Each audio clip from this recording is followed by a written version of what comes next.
bacana, ali já dá para ver as colunas da Igreja São Pedro. Estamos entrando aqui no centro de jovens aqui, onde vai ter esse encontro.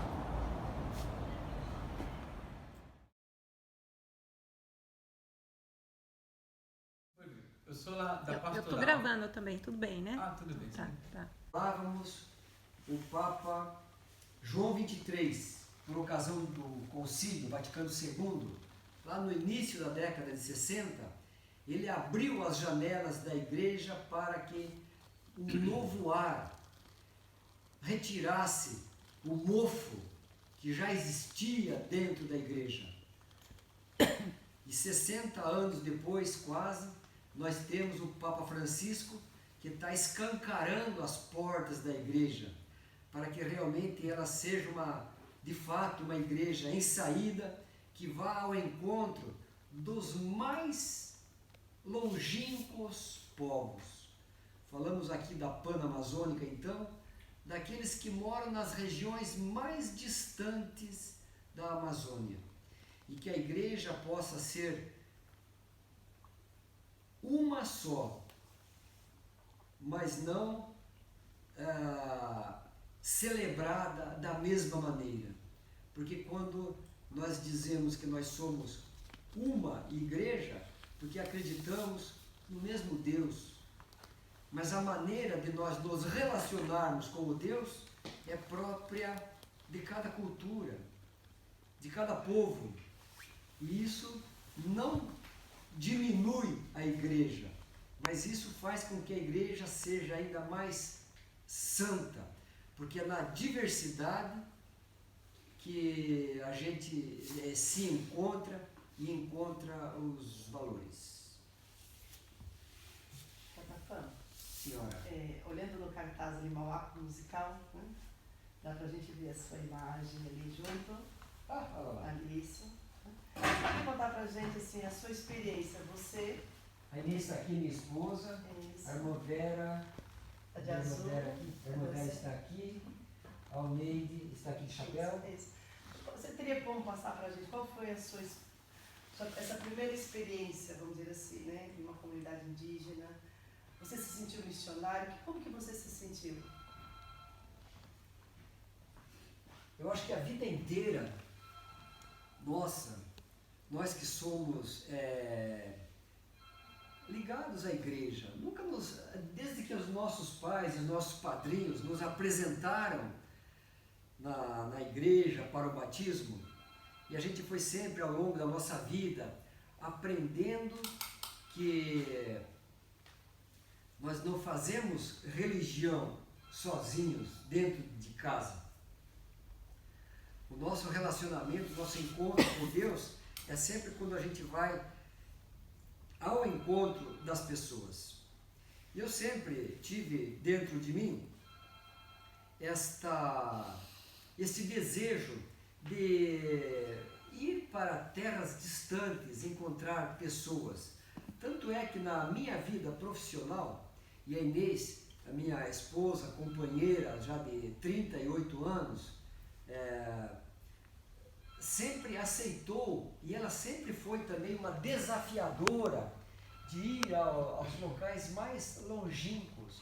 Nós, no primeiro ano de casado, trabalhamos em Roraima, divisa com a Venezuela.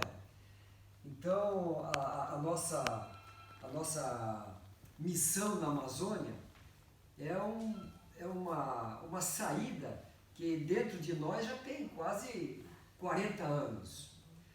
Depois de aposentados, a gente acaba voltando para essas raízes, vamos assim dizer, e fazendo parte desta equipe Mauaco, surgiu então a oportunidade de chegarmos a Ucuqui Cachoeira. Esta aldeia, essa maloca que fica na aldeia de Ucuqui Cachoeira, 3 dias de barco subindo depois de São Gabriel da Cachoeira. E para nós foi uma emoção muito grande mesmo convivermos com aquele grupo que tem o Deus dentro daquela comunidade. Eu saí de lá com uma certeza tão grande que Deus está tão próximo daquele grupo. E voltando para a minha casa, voltando para a minha cidade, eu vim na certeza também que eu trago aquele Deus deles para compartilhar na minha comunidade, na minha paróquia, no meu grupo do Centro Bíblico, ao qual eu faço uma pequena colaboração lá no estado de São Paulo. São Paulo. Eu moro em Campinas, perto de São Paulo, a 80 ou 100 quilômetros, e eu faço um trabalho de assessoria bíblica com o Centro Bíblico Verbo. É um centro missionário, biblista, organizado e dirigido pelos padres da Congregação do Verbo Divino. Já tem 30 anos este Centro Bíblico Verbo, e eu, depois que eu me aposentei, eu já tinha feito filosofia na minha juventude e sempre fui uma pessoa muito ligada à teologia da libertação, lá no início. E depois de aposentado, eu fiz alguns módulos de teologia lá e hoje eu trabalho como assessor bíblico deles lá. Mas a emoção de ter estado na maloca de Ucuqui Cachoeira, de ter convivido com aquele grupo lá durante alguns dias, a pergunta que o Neide me fez, me traz uma energia e uma força muito grande para continuar o trabalho bíblico através do Centro Bíblico Verbo. A minha região de trabalho é o estado de Rondônia, se conhece bem, você morou no Brasil, e o sul do Amazonas, a região de Humaitá, pelo Rio Madeira até a cidade de Manicoré.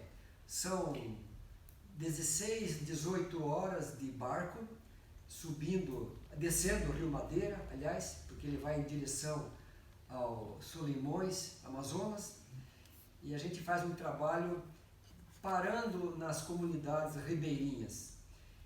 E não tem uma vez que você vai para aquela região de Rondônia ou pelo Rio Madeira que a gente não conta a experiência de ter vivido juntamente com aqueles povos lá do Alto Rio Negro. Então, é um negócio que só acrescenta na vida da gente. Mas em Rondônia você também faz um trabalho bíblico, não com índios, mas com ribeirinhos, né? E qual a dificuldade que você encontrou para chegar até essas comunidades, levar o evangelho, além das distâncias dos mosquitos? Conta um pouquinho. No Rio Madeira, de Humaitá até Manicoré, como eu falei, são por volta de 20 horas de barco. A população não é indígena, eles são migrantes, nordestinos, gaúchos, catarinenses, paranaenses, que há mais ou menos 40 anos atrás, quando o nosso governo era ainda a ditadura militar, não sei que época que você esteve no Brasil trabalhando? 98, 2003. Né? Você já esteve depois da ditadura. Já. Mas na década de 70 e década de 80, quando os militares governavam o Brasil no regime ditatorial, eles estavam muito preocupados com a perda das fronteiras do Brasil. Uma maneira de você ocupar a terra, o que é? É você levar gente para lá. Você atrair pessoas para ocupar a terra. Isso aconteceu muito na década de 70 e 80. E é interessante que os brasileiros, nordestinos, gaúchos, paranaenses, catarinenses, de Mato Grosso do Sul, eles foram para lá e ocuparam terras que eram então ocupadas por povos indígenas. Expulsaram os indígenas de lá, colocaram os indígenas para uma região mais interior ainda, e eles se apropriaram de terras próximos aos rios. Isso já foi uma tremenda violência feita com os nossos irmãos, de irmão para irmão. Hoje, então, nós fazemos um trabalho lá com esses, vamos fazer entre aspas, invasores. Não é mais aquela geração que foi na década de 70, mas já fazem parte de uma segunda geração, porque aqueles já se foram, já faleceram. E são pessoas que, de posse daquela terra, já destruíram toda a floresta, destruíram toda a mata e hoje plantam. E hoje cuidam de vaca. Pecuaristas. Aliás, o estado de Rondônia, eu estive lá agora no mês de agosto, por quase 15 dias, e eles mesmos têm essa preocupação. Rondônia hoje é um grande curral. Eu estou repetindo palavras deles. Rondônia hoje é um grande curral. Por quê? Grandes fazendas com muitas cabeças de gado. Uma fazenda que tem 10, 15 mil cabeças de gado, basta 10 pessoas para tomar conta. Os insumos para atender a esse plantel vêm muitas vezes de fora. E quando esse plantel é vendido, o que acontece? Os recursos não ficam na região, exceto o imposto, que o imposto é muito pequenininho para esse tipo de trabalho. Então, o território de Rondônia é usado realmente, é usado para produzir carne e mais nada. A população dali não se beneficia dos recursos do produto, daquele produto que ali é criado. Respondendo ainda, dando continuidade à pergunta da Inês. Quando você navega pelo Rio Madeira, que você para naquelas comunidades, são então muitos nordestinos. Muita gente do Maranhão habitam lá.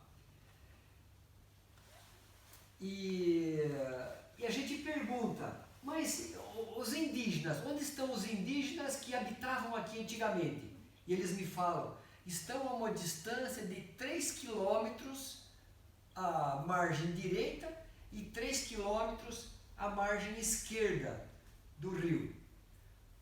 E eu pergunto para eles, mas como isso se dá? O indígena, ele quer vir sempre ao rio. Como faz?